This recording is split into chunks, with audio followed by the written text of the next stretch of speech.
بطول باش و پنہا شو ازی عصر کہ در آغوش شبیر بگیری، اے مسلمان عورت بطول بن جا، زہرا بن جا، اور اس عصر سے پنہا ہو جا، چھپ جا، علیحدہ ہو جا،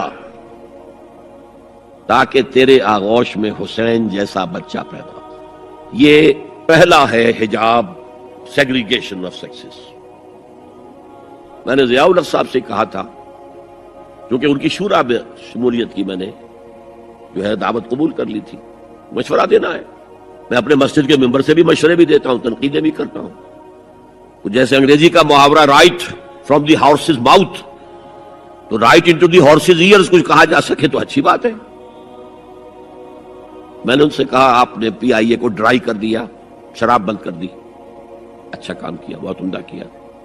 دنیا تو یہی کہے گی نا کہ دقیانوسی ہیں، چلیے برداشت کریں، لیکن یہ ایئر ہوسٹسز جو جاتی ہیں کرو کے ساتھ اور دو دو ہفتے باہر رہتی ہیں، یہ کون سے اسلام کی روح سے جائز ہے؟ عورت محرم کے بغیر حج کو نہیں جا سکتی، محرم کے بغیر عمرے کے لیے نہیں جا سکتی، اور یہ قانون تھا پاکستان۔ میں نے کہا آپ عورت کو نہیں جانے دیتے حج کے لیے، حالانکہ وہ ادھیڑ عمر کی ہوتی ہیں، عموماً بوڑھی ہوتی ہیں۔ ہمارے یہاں جوانی میں کون کرتا ہے حج؟ بہت شاش۔ یہ تو آپ کو نظر آئے گا جاوا، سماٹرا، انڈونیشیا، ملائیشیا، وہاں سے جوان جوڑے نکاح کے بعد پہلا کام حج۔ ہمارے ہاں تو بڈھے ٹھیرے گئے ہوئے ہوتے، اور پہلے زمانے میں تو ان کو رخصت کر دیتے تھے کہ بس رخصت ہی ہو جائیں گے، یہ واپس نہیں آئیں گے اب۔ تو میں نے کہا یہ کون سا اسلام ہے؟ خاموش، چپ۔ میں نے کہا یہ ناشتے کی ٹرے اور کھانے کی ٹرے مرد نہیں رکھ سکتے سامنے۔ میرے خلاف باقاعدہ خواتین نے جلوس نکالے پاکستان میں جب میں نے پردے کی بات کی۔ گورنر سندھ کی بیوی جو ہے اس نے لیڈ کیا جلوس کو، میں طالبہ کیا کہ ان کی ٹیلی ویژن کے اوپر جو ہے ان کا سامنے آنا بند کیا جائے۔ میں نے کہا ٹھیک ہے۔ بدا الاسلام غریبا ویسعود کما بدا فتوبى للغرباء۔ اسلام شروع ہوا تھا تو اسی حالت میں تھا کہ کوئی اس کو جانتا پہچانتا نہیں تھا، پھر جب اسلام غالب ہو گیا تو طاقتور کے تو سبھی دوست ہیں، سبھی پہچاننے والے ہیں، لیکن ان قریب اسلام پھر غریب ہو جائے گا۔ تو جو اسلام کی غربت کے ساتھ خود غریب ہو جائیں ان کے لیے مبارکباد۔ اسلام کا دامن نہ چھوڑے، چاہے انہیں کہا جائے کہ یہ تو بڑے ہی دقیانوسی لوگ ہیں، بڑے کٹر لوگ ہیں۔ میں نے اس زمانے میں چیلنج کیا تھا، مجھے بتاؤ کیا فرق واقع ہوتا ہے؟ آپ کہیں گے عورتوں کو اگر ہم گھر میں بٹھائیں تو ہماری اکانومی سفر کرے گی، آدھی ہماری جو ہے لیبر وہ کام نہیں کرے گی۔ میں نے کہا where there's a will there's a way۔ Cottage industry کا انتظام کرو، نمبر 1، گھروں میں بیٹھ کر کام کریں۔ دوسری جنگ عظیم کے دوران ایک بڑا علاقہ تھا دلی میں جس کا ہر گھر کارخانہ بنا ہوا تھا، کرخندار، یہ ایک قوم کا نام پڑ گیا، کرخندار۔ چھوٹی چھوٹی مشینیں لگی، کہیں بٹن بن رہے ہیں، کہیں بکسوئے بن رہے ہیں، کہیں نکریں سل رہی ہیں، کہیں پینٹیں سل رہی ہیں، کہیں جو ہے کرتے سل رہے ہیں، قمیضیں۔ صبح کے وقت ٹرک آیا، خام مال دے گیا، شام کو آیا، تیار مال لے گیا۔ عورت نہ گھر سے نکلی نہ باہر گئی، کچھ نہیں، اور کام کیا، کما لیا۔ کاٹیج انڈسٹری کا انتظام کرو۔ اسی طریقے سے ایسے یونٹ بناؤ انڈسٹریل جس میں عورتیں کام کریں، عورتیں سپروائز کریں، ورکنگ آورز کم رکھو تاکہ وہ اپنے گھر کا کام بھی کر سکیں۔ کرو۔ عورتوں کے ہسپتال میں عورتیں مرد، عورتیں مریض، عورتیں ڈاکٹر، عورتیں مریض، عورتیں نرسز۔ مردوں کے ہسپتال میں فیمیل نرسز کا کیا کام ہے؟ کیا میل نرسز نہیں ہوتے؟ اور کیا آرمی کے اندر جو فارورڈ یونٹس ہوتے ہیں کہ جو جاتے ہیں محاذ کے اوپر، ان میں کوئی عورت نرس جاتی ہے؟ میل نرسز جاتے ہیں، حالانکہ سب سے زیادہ نرسنگ کی ضرورت وہاں ہوتی ہے۔ کسی کا بازو اڑ گیا ہے، کسی کی ٹانگ اڑ گئی ہے، کسی کی پیٹ میں آ کر کسی بم کا ٹکڑا جو ہے لگایا، دنیا باہر نکلی ہوئی ہے، تو نرسنگ سب سے زیادہ وہاں ضروری ہے۔ وہاں تو فیمیل نرسز نہیں ہوتی، میل ہوتے ہیں۔ سیگریگیشن، سیگریگیشن، سیگریگیشن، یہ آگ اور پانی کا ملاپ درست نہیں ہے۔ تو بڑا، سب سے بڑا پردہ لونڈیوں کے مسئلے کی وضاحت۔ سوال نمبر 1، اکبر علی صاحب ہے، یہ اکبر علی بیگ۔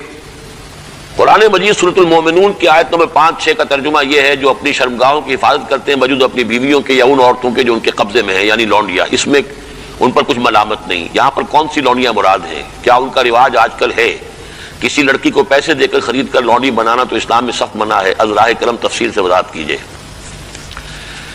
دیکھیے اسلام میں صرف ایک نوعیت کا غلام یا لونڈی جائز ہے، اور وہ ہے اگر جہاد فی سبیل اللہ ہو اور اس میں پی او ڈبلیوز کی حیثیت سے جو کہ کمبیٹنٹ جو کہ واقعتاً جنگ میں حصہ لینے والے ہیں، مرد اور عورتیں، جن کو آج کل پی او ڈبلیو بنا لیا جاتا ہے کہ وہ جو ہیں پرزنرز آف وار، ان کو اسلام نے اجازت دی ہے کہ بجائے اس کے کہ مستقل اس وہ کنسنٹریشن کیمپس میں پڑے رہے، وہ اس میں ان کو اسلامی معاشرے کے اندر جذب کرنے کے لیے ان کو تقسیم کر دیا جائے لوگوں کے اندر. یہ ہے در حقیقت اس کی غرض و قائد. اور وہ بھی ایسا ہو سکتا ہے کہ کہیں مبادلے کے اندر اگر شکل بہتر بن سکتی ہو تو اس کو بھی اجازت ہے، کہیں اگر سر فدیہ لے کر چھوڑ دینے میں کوئی قباحت نہ ہو تب بھی اس کی اجازت ہے. یہ سورہ محمد صلی اللہ علیہ وسلم کی آیت جو ہے اس کے تحت ہم پڑھ چکے ہیں. لیکن فرض کیجیے کوئی شکل ممکن نہیں ہے تو پھر کیا کریں؟ انہیں کنسنٹریشن کیمپس کے اندر رکھیں. وہ تو گویا کہ ایک مستقل لائبلٹی بھی آپ پر ہو گئی، اور نمبر دو یہ کہ ان کی اپنی زندگی اب نارمل ہو گئی.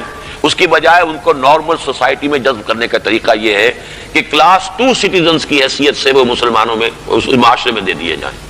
اس طرح کی جو خواتین ہوں گی ان کے ساتھ تعلق جو ہے جنسی وہ جائز ہے. یہ لونڈیاں جو اس طریقے سے لونڈی بنی ہو اس کی فروخت بھی جائز تھی. کسی آزاد مرد یا عورت کو پکڑ کر لونڈی یا غلام بنا لینا حرام مطلق ہے. یعنی جو کیا تھا انہوں نے امریکنز نے کہ افریقہ سے پکڑ کر لوگوں کو جو ہے وہ جال ڈالا اور آدمی کو لیا اور لے کر لے گئے اور زنجیروں میں جکڑ کر امریکہ میں لے گئے اور پھر انہوں نے غلام بنا کر رکھا. یہ حرام مطلق ہے. اسلام کی تاریخ اس نوع کے کسی بھی غلط حرکت سے بالکل پاک ہے، خالی ہے، صرف جنگ کے اندر.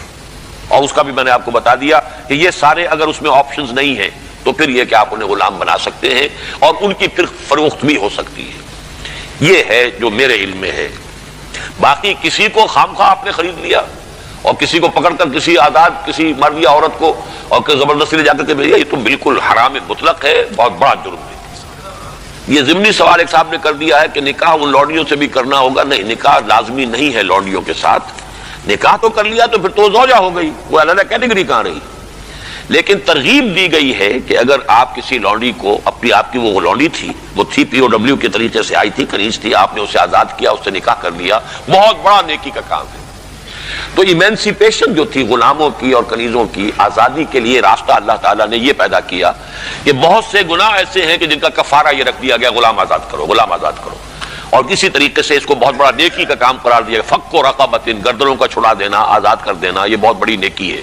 تو اس حوالے سے اس کا معاملہ. اسی طریقے سے کسی لونڈی کے ہاں سے اولاد اگر ہو گئی تو اب وہ ام ولد ہو گئی، اب وہ لونڈی نہیں رہی، ام ولد ہو گئی، اسے فروخت آپ نہیں کر سکتے، وہ آپ ہی کے ہاں رہے گی. لیکن یہ کہ وہ آپ کا اس کا درجہ جو عام کنیز سے وہ بڑھ جاتا ہے. یہ تفصیلی قوانین ہے. اصولی سوال جہاں تک تھا اس کے حد تک میں نے عرض کر دیا ہے کہ اسلام میں یہ راستہ اب بھی کھلا ہے، اور اس کی حکمت کیا ہے اس پر میں بھی بہت غور کرتا رہا. اس لیے کہ بظاہر تو عام خاص طور پر آج کل کے حالات میں یہ چیز جو ہے ذہن انسان کا اس کو قبول نہیں کرنے کو تیار ہوتا کہ اس طرح کا معاملہ بھی ہونا چاہیے. لیکن میں یہ سمجھتا ہوں کہ وہ جو جہاد فی سبیل اللہ آخری دور میں ہونے والے ہیں، جن میں کہ حضرت مہدی اور حضرت عیسیٰ علیہ السلام کا معاملہ بھی ہوگا، اس میں سمجھتا ہوں یقیناً کوئی ایسے مراحل آئیں گے کہ جہاں اس انسٹیٹیوشن کو انووک کرنے کی ضرورت پیش آئے گی. اس کے لیے کہ اس کا راستہ شریعت کے اندر باقی رکھا گیا، کھلا رکھا گیا، اگرچہ اس کے بڑی پابندیاں لگا دی گئیں. یہ بھی ہے کہ غلام کو وہی کھلاؤ جو خود کھاتے ہو، وہی پہناؤ جو خود پہنتے ہو. کام کا بھی بوجھ اس پر اتنا زیادہ نہ ڈالو کہ جس کا بہت مشقت والا ہو جائے. کوئی بہت سخت کام ہے تو تم خود بھی اس کے اندر شریک ہو جاؤ اس کے ساتھ. یہ ساری چیزیں ہیں، ان کے ساتھ نیک سلوک کرنا، اچھا سلوک کرنا. اور اسی کا نتیجہ یہ ہے کہ عالم اسلام میں ایک دور ایسا آیا کہ مشرق و مغرب میں سب سے بڑی حکومتیں جو تھیں وہ غلاموں کی تھیں. یہ خاندان غلامہ کون تھے جو ہندوستان کے اندر پہلی حکومت بنی اسلامی؟ قطب الدین ایبک کون تھا؟ التتمش کون تھے؟ ملبن کون تھا؟ یہ سب کون؟ سپکدگین کون تھے؟ الکتوین کون تھے؟ یہ خود محمود غواری کون تھے؟ محمود غزنوی، یہ سب کے سب غلام تھے. اسی طریقے سے ممالک کی حکومت مصر میں، ہندوستان میں خاندان غلامہ اور مملوک کی جمع ہے، مملوک غلام کو کہتے ہیں. تو ممالک کی حکومت مصر میں عالم اسلام کی دو عظیم ترین حکومتیں غلاموں کی تھیں، اس لیے کہ غلاموں کو وہ سٹیٹس دیا اسلام نے اتنے اونچے، اور ایسے ایسے غلام جو اتنے بڑے اساتذہ بن گئے کہ شہزادے ان کی جوتیاں سیدھی کرنے کو اپنے لیے فخر سمجھ رہے ہیں، اس لیے کہ عالم دین بن گئے، اتنا بڑا علم انہوں نے حاصل کر لیا کہ اب وہ جو شہزادے جو ہیں وہ ان کی خدمت کر رہے ہیں۔ تو اسلام نے اس کے لیے بڑا حکیمانہ انداز اختیار کیا ہے۔ ایک یہ کہ پہلے ان کو بڑے نیچرل انداز میں معاشرے کے اندر جذب کر دیا جائے، بجائے اس کے کہ اب نارملی وہ کنسنٹریشن کیمپس کے اندر پڑے ہوں اور سڑ رہے ہوں، وہاں پر ان کی زندگی نہ زندوں کی ہے نہ مردوں کی ہے، اس کی بجائے یہ شکل اختیار کر لی گئی، ان کے ساتھ حسن سلوک کی ترغیب دی گئی، ایمینسیپیشن کے راستے کھول دیے گئے۔ باقی اس انسٹیٹیوشن کو بالکل ختم اس لیے نہیں کیا گیا میرے نزدیک واللہ عالم کہ اس انسٹیٹیوشن کو انووک کرنے کی ضرورت پیش آئے گی آخری دور کی جنگوں میں، واللہ عالم۔ کہ ایمان دل میں آ گیا تو ایک کشاکش اندر شروع ہو جائے گی۔ میں اگر فرائڈ کی اصطلاح استعمال کروں تو ایگو اور ایڈ یا لبیڈو میں تصادم ہوگا۔ آپ کے نفس کی خواہش کچھ اور ہے، ایمان کہتا ہے غلط، کشاکش ہوگی کہ نہیں؟ یہ اندرونی جہاد ہے اپنے نفس کے خلاف۔ جیسے فرعون نے کہا تھا الیس لی ملک مصر وہذہ الانہار تجری من تحتی، کیا میں بادشاہ نہیں ہوں مصر کا؟ مصر کی حکومت میری نہیں ہے؟ اور کیا یہ ساری نہریں جو ہے میرے نظام کے تحت نہیں چل رہی؟ اسی طرح برا نہ مانیے، ہمارا نفس کہتا ہے یہ جسم میرا ہے، میری ملکیت ہے، اٹس مائی ڈومین، میری خواہش پوری کرنی ہوگی۔ جیسے اس نے کہا میں نہیں جانتا کوئی خدا ہے میرے سوا اور میرے اوپر، میں نہیں مانتا۔ نفس بھی کہتا میں نہیں ماننے کو تیار، کیا حلال ہے کیا حرام ہے، کیا جائز ہے کیا ناجائز، میری خواہش پوری کرو۔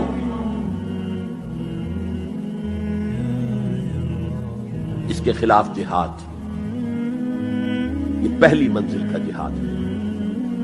اور آپ کو معلوم ہے 3 منزلہ عمارت ہے، تو بلند ترین تو ہے تیسری منزل، اہم ترین ہے پہلی منزل۔ پہلی منزل بنے گی تو دوسری بنے گی، دوسری ہوگی تو تیسری بنے گی نا۔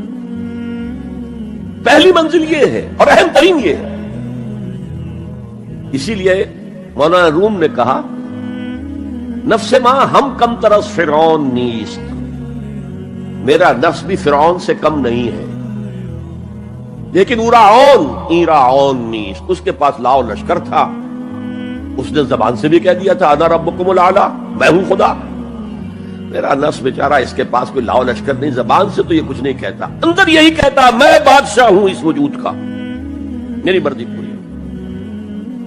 اسٹرگل اگینسٹ دس بیسر سیلف، ایک سیلف ہے اونچی سیلف، خودی، انا، ایگو، اور ایک ہے یہ بیسر سیلف، یہ ہماری جبلتیں جو اندھی بہری ہیں، جو حلال اور حرام سے انہیں کوئی غرض نہیں، ان کے خلاف جہاد کرنا۔ آپ نے فرمایا صلی اللہ علیہ وسلم المجاہد من جاہد نفسہ، اصل مجاہد وہ ہے جو اپنے نفس کے خلاف جہاد کر سکے۔ تمہارے اندر یہ دشمن تو بیٹھا ہوا ہے، تکڑا ہے، تمہیں کنٹرول کرنا، چلے وہ باہر کے دشمنوں سے جہاد کرنے کے لیے، تم نے ٹانگے کو گھوڑے کے آگے باندھ دیا۔ اور ایک دفعہ حضور سے پوچھا گیا ای الجہاد افضل یا رسول اللہ، اے اللہ کے رسول سب سے افضل جہاد کون سا ہے؟ فرمایا ان تجاہد نفسک فی طاعت اللہ، اپنے نفس کے خلاف جہاد کرو، اسے اللہ کا مطیع کرو۔ یہ جو اندر کی کشمکش ہے، کشاکش ہے، یہ جہاد فی سبیل اللہ کا نقطہ آغاز، اللہ کا مطیع بنانا ہے نفس کو۔ اس کے ساتھ 2 سب لیول اور ہیں۔ اس نفس کو بھڑکانے والی ایک قوت ہے انویزیبل، اور ویزیبل بھی ہے۔ انویزیبل قوت سب سے بڑی ابلیس، شیطان لعین، اور اس کے چیلے چاٹے جنات میں سے، اور ویزیبل میں انسانوں میں جو اس کے ایجنٹ ہیں، جو فحاشی کو کلچر کا نام دے، یہ اس ابلیس کے چیلے ہیں۔ ان کے خلاف جہاد نہیں کریں گے آپ، اگر آپ ان کے خلاف ایگریسو ایٹیٹیوڈ اختیار نہیں کریں گے تو آپ ان کے دباؤ میں آ جائیں۔ ان الشیطان لکم عدوا فاتخذوہ عدوا، اے لوگو یہ شیطان تمہارا دشمن ہے، اس کو اپنا دشمن سمجھو۔ وہ تمہیں سبز باغ دکھاتا ہے، بدی کو مزین کر کے دکھاتا ہے، اچھے اچھے نام اس کے رکھ دیتا ہے، اور تمہیں آمادہ کرتا ہے بدی کے ارتکاب پر۔ نہیں، وہ تمہارا دشمن ہے۔ افتتخذونہ وذریتہ اولیاء من دونی، تم مجھے چھوڑ کر اسے اور اس کے چیلے چاٹوں کو تم اپنا دوست بناتے ہو. نہیں، شیطان کے خلاف جنگ کرو. اور تیسرا اس پر سب لیول کیا ہے؟ معاشرہ اگر بگڑا ہوا ہے، اس کا عمومی رجحان برائی کی طرف ہے، تو سوشل پریشرز آپ کو ادھر دھکیلتے ہیں. جیسے کہ اگر کوئی موب جا رہا ہے تو اس کے ساتھ چلنا تو بہت آسان ہے، وہ خود ہی آپ کو دھکیلتا ہوا لے جائے گا. اس کے خلاف چلنا